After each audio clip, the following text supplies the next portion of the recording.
Dans la suite de ce programme, nous parlons du point de droit en compagnie de Maître Isabelle Lobé, avocate au barreau du Cameroun. Bonjour. Bonjour. C'est toujours plaisant, je l'avoue, de vous avoir tous les mardis matins sur ce plateau. C'est un plaisir partagé. Eh bien, ce matin, nous parlons d'un sujet d'actualité. Nous parlons de contrat de travail. Maître, toute chose débutante, c'est quoi un contrat de travail pour la compréhension de nos téléspectateurs? Un contrat de travail, c'est un document qui est rédigé par deux parties.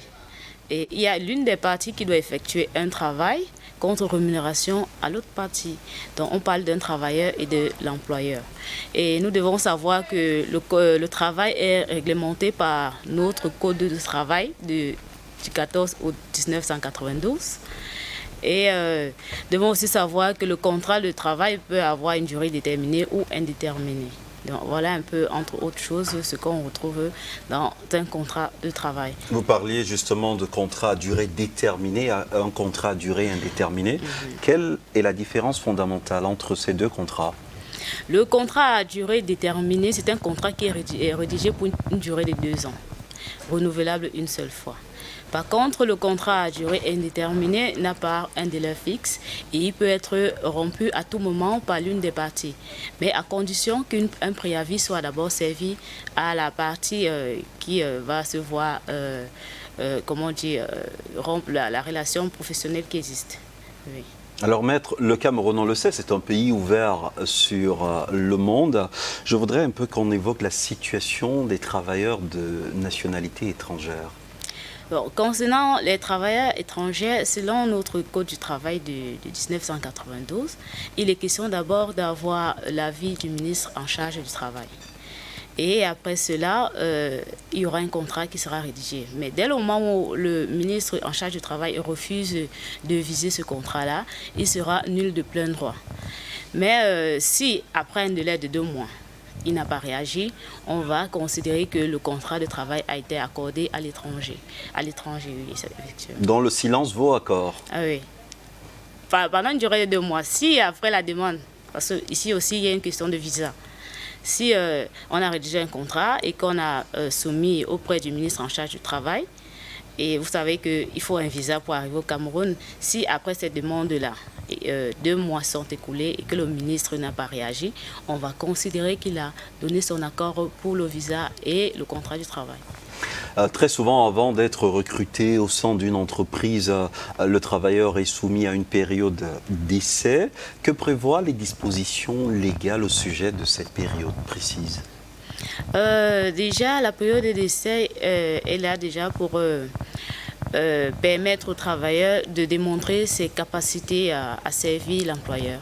Et le rendement aussi va compter. Et de l'autre côté, l'employeur, lui, ce qu'il aura à faire, c'est de, comme on dit ici, ça sera de montrer au travailleur qu'il y a une bonne condition de travail, de vie, et que la rémunération sera à la hauteur des services sollicités.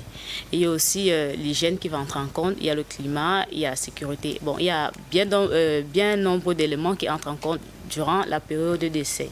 Et nous devons aussi savoir que la période d'essai ne doit pas excéder 6 mois. Mais c'est vrai qu'il y a certaines situations où il peut arriver jusqu'à 8 mois, mais au-delà, ce n'est pas permis. Et au cas où la période d'essai arrive 6 mois et qu'on n'a pas renouvelé ou on n'a pas signé un contrat de travail, on va donc considérer que depuis le départ, depuis la signature de l'engagement à l'essai, il y a un contrat de travail qui a été rédigé à ces fins-là. J'espère que je me fais bien entendre. Absolument. Ok, merci. Alors, maître, insistons sur les sanctions disciplinaires en entreprise. Par rapport aux sanctions, ce que je vais dire, c'est que déjà les amendes ne sont pas permises par notre loi. La seule sanction qui est réglementée ou bien qui est admise, c'est celle de mise à pied. Et la mise à pied va suspendre la prestation du travailleur pendant une période. La mise à pied aussi doit être écrite et motivée. Et elle ne doit pas dépasser un délai de 8 jours. Oui. Voilà un peu les différents éléments qu'on retrouve par rapport à la mise à pied. Et au cas où on a s'agissant justement de cette mise à pied, quelles sont les conditions à respecter pour ne pas tomber dans la nullité? C'est ce que je venais d'énumérer tout à l'heure. Je parlais déjà du fait qu'elle doit être écrite, elle doit pas dépasser un délai de 8 jours. Elle doit être servie aux travailleurs dans ces délais-là, donc disons le jour de prononcer.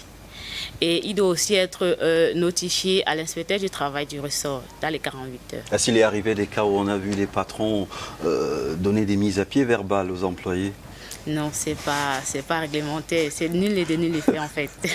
Il faudrait respecter la loi, c'est très important. Oui.